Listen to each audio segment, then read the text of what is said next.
Welcome back, guys. In this video tutorial we'll be talking about filamentous bacteriophage M13, and in this video we'll be talking about the structure, a very little bit about structural feature of bacteriophage M13. We'll be talking about the life cycle of M13 and its infectivity. Now usually we have talked about the T4 bacteriophage as well as lambda bacteriophage. In both those phages they are having a kind of common structure, like they are segmented bodies like head, then tail regions, then finally the attachment sites, and so. But in case of this filamentous bacteriophage M13, what we are going to see is completely different, and the mode of infectivity is also different than from the T4 and lambda phage. Okay, these are a kind of structure, these are a kind of spiral kind of bacteriophage or filament like bacteriophage. That's why they are called filamentous bacteriophage. Okay, so let's begin. Okay, so in this case usually they are filamentous single stranded DNA phages. So that means they are having a single stranded DNA as their genetic material inside, and this kind of phages are usually called as inoviridae, which is coming from the Greek word ina, means fiber or filament. Okay, now here in this case they are plus strand phages and are male specific or F specific filamentous phage. That's why they are called FF, capital F small f, or F specific or male specific filamentous bacteriophage. Now what do you mean by this F? Remember, in case of bacterial conjugation, F is a pilus that is going to form, because those pilus is helping them to establish the conjugation and transfer of genetic material from one bacteria to another bacteria, right? Now in this case they attack this F pilus, these phages attack this F pilus for their multiplicity and division. That's why we call them this F specific or male specific, and they usually attack those cells which are providing this F or the male bacterial cells, right? Now in this case usually among all of these filamentous phage, M13, FD and FL have been extensively studied. Okay, so we'll be talking usually here in M13 about the M13. Okay, so let's move on. Now let's talk about the classification of this M13 virus. And in this M13 phage, sorry, okay, they belong to the group 2, that means single stranded DNA virus group, family Inoviridae, because they are like what we know as a filament, right? That's why they are called the Ino, Greek word, from Greek word ina. Now genus is Inovirus and species is Enterobacteriophage M13. Okay, now usually this M13 phages attack Enterobacteria like E. coli. Okay, so most of these phages that you are studying, they are attacking E. coli. Okay, now the diagrammatic representation of M13, and what we can see here inside this M13 phage virus coat, we are having DNA which are kind of coiled and coiled all along. This is single stranded DNA. Remind you, this is single stranded DNA. It is coiled and forming secondary structure of tertiary structure of DNA and having a kind of packaging signal which is just like a loop at one terminal of that single stranded DNA. This is very unique to this kind of virus. Now the outer side of the capsid arrangement is kind of different, because it's just like that kind of it's like the tobacco mosaic virus or those type of long type viruses. Now in this virus what we can see here, the components, the protein components like P3, P5, P6, P7, P8, P9, all of them are kind of arranged with each other to find this. Okay, and at the end of both this direction there are two set of proteins, and these sets of proteins are important, I remind you. So let us and among all of these different proteins that are organized to provide them the capsid structure, actually not actually capsid, we can say, yeah, or a little bit about the capsid. Okay, now among them one type of proteins are very important, that is GP8. Now these proteins are the major coat proteins that are present throughout this, which is GP8. Except for this GP8 protein, there are other proteins. Now these are the GP8 proteins. That's why it is P8. That means these are GP8 or glycoprotein 8 here all the time. And there are other 4 types of protein which are accessory in this case. 2 of them are set in both the ends. One is a set of P3 and P6, which is GP3 and GP6, and another one is a GP7 and GP9, right? And they are having a specialist type of function in both the ends, right? And remind you one thing, that this packaging signal that is present in single-stranded DNA at the terminal is having the interaction with GP7 and GP9 in one terminal. And obviously there this capsid is a kind of flexible kind of capsid, because they are made up with long structure, long grain like structure, so their capsid are kind of flexible. So in this case we can see here at this terminal end we are having GP6 here, GP3 and all this, and in this terminal GP7 and GP9 are arranged with this terminal signal. And here we can see the arrangement, and the angle of all the capsid arrangement is almost 20°. So the arrangement of GP8, all the GP8 after GP8, this array is kind of 20° with each other, right?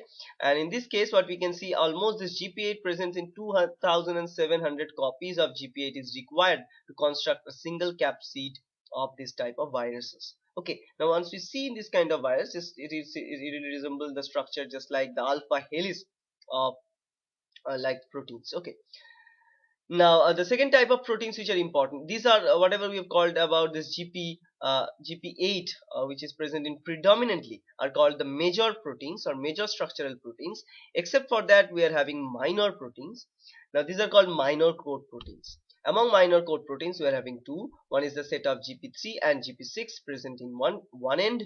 In this case GP3 is 42 kD, GP6 is 12 kD. You don't need to memorize all these things, but remind you that you need to memorize that this GP3 and GP6 are required for the recognition of sex pillars. So that's why if we are thinking that which part is the beginning, which part is the start site or the front face, and which is the back face, I can tell that this is kind of front face, because this is recognizing sex pillars or F pillars. Okay. Now GP7 and GP9, this type of cluster present at another end, and they assemble there from this last end, and they are important for attaching with this DNA via special loop, termination loop that you have seen previously. Now let's talk about the genome of M13 bacteriophage. Now the genome of M13 bacteriophage is the single-stranded DNA obviously, but this is circular in nature. So multiple circle arrangement we can see in this double-stranded DNA, and at one end we are having a kind of packaging signal which is forming just like a stem loop at the end, which is facing towards the GP7 and GP9. Now the single-stranded circular supercoiled genome is present in the center of the filament, and the hairpin packaging loop is at the terminal that we have already talked. And if we look at the genome in much more detail, what we can find, if we linearize it, if we circularize that genome in one circle, what we can find several clusters. Okay, now the genome usually encodes for 11 proteins. Among them some are structural, some of them are required for other functionality. Now among them the group 1 proteins here are called the phage DNA synthesis proteins. These are encoded by gene 2 and gene 10 and gene 5. So gene 2, 10 and 5, these three different segments of the gene responsible for production of the proteins required for the DNA synthesis of that bacteriophage virus.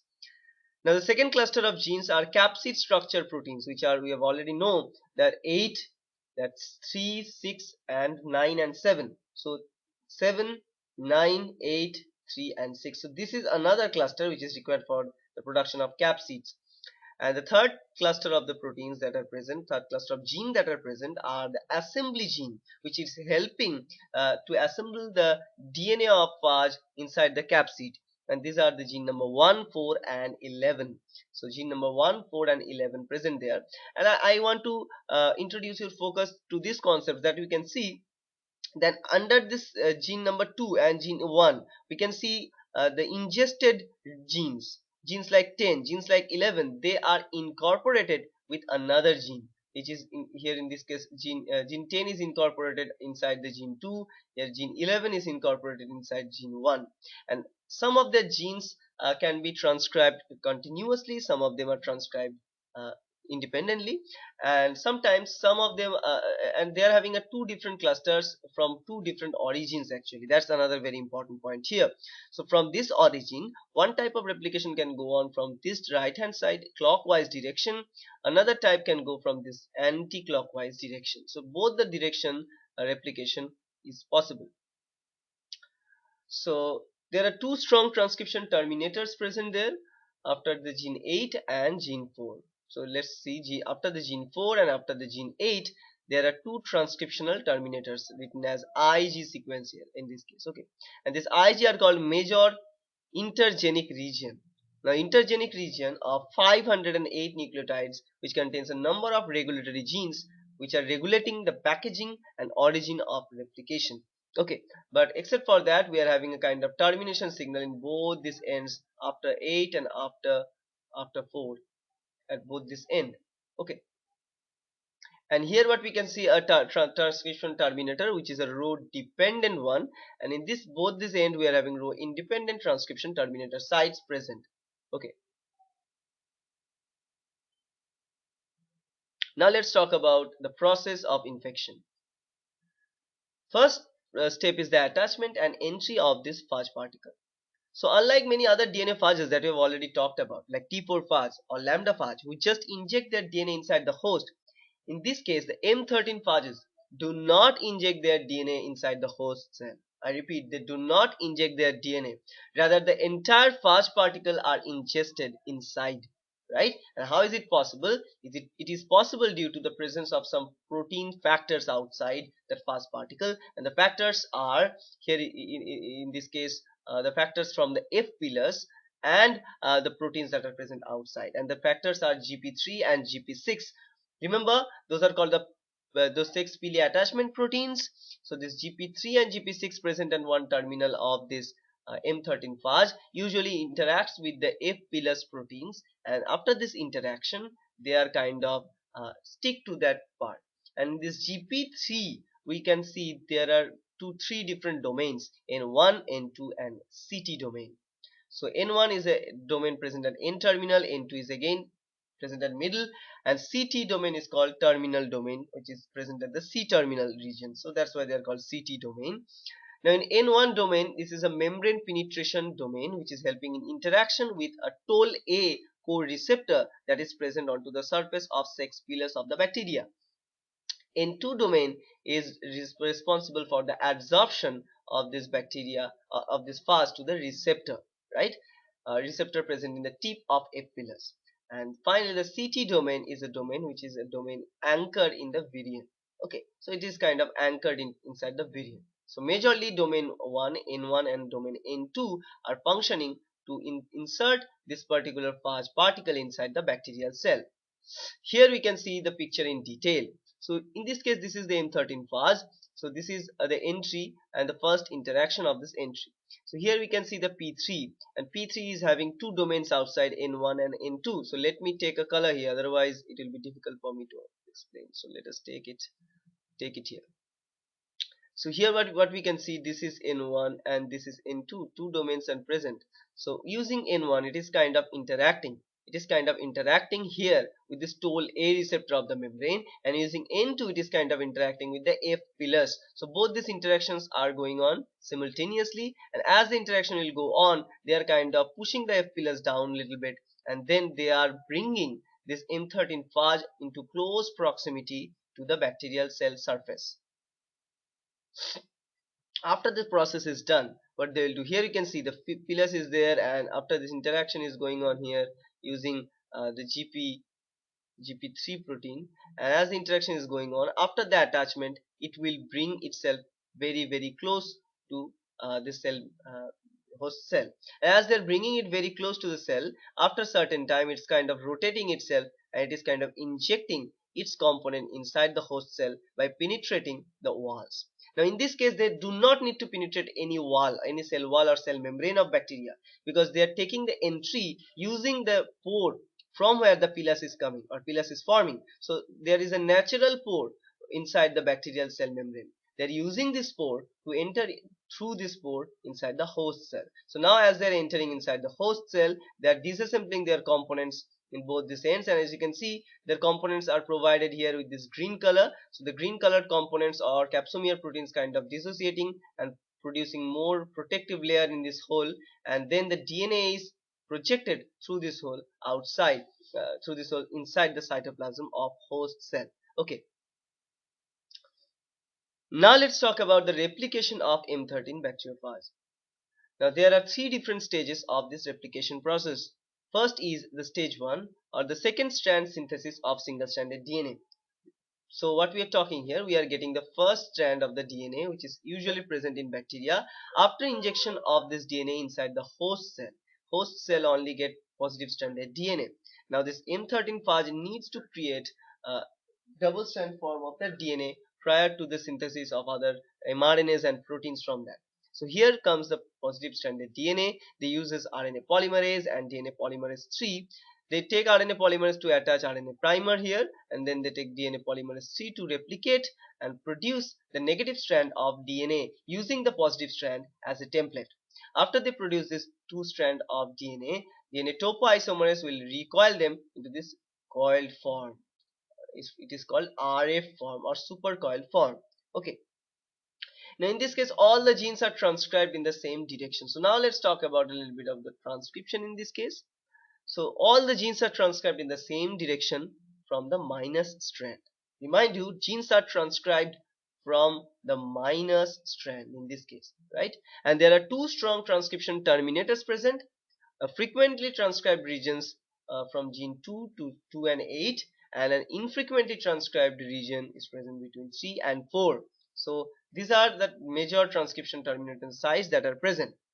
There is a gradient of transcription in genes near to a terminator being expressed more frequently. That is the gene 8 and 5. We know that we need production of gene 8 more. So that's the reason. In this case, the gradient of transcription with this gene near to this morely expressive uh, genes are expressed more frequently. Okay. Now the stage 2 is the multiplication of this RF. So once we get this double stranded DNA here, it starts replication process. For this replication to occur, they require other enzymes like DNA pol 3, helicase, and I remind you, they won't produce any DNA poly 3 or helicase of their own. They hijack the machinery of host cell and uses their DNA polymerase and replicase.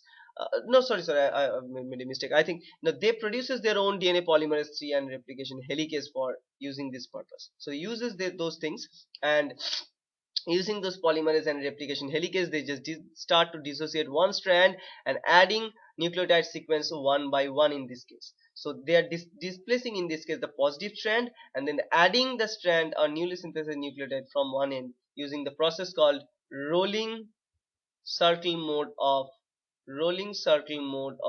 replication. So they use this rolling circle mode of replication.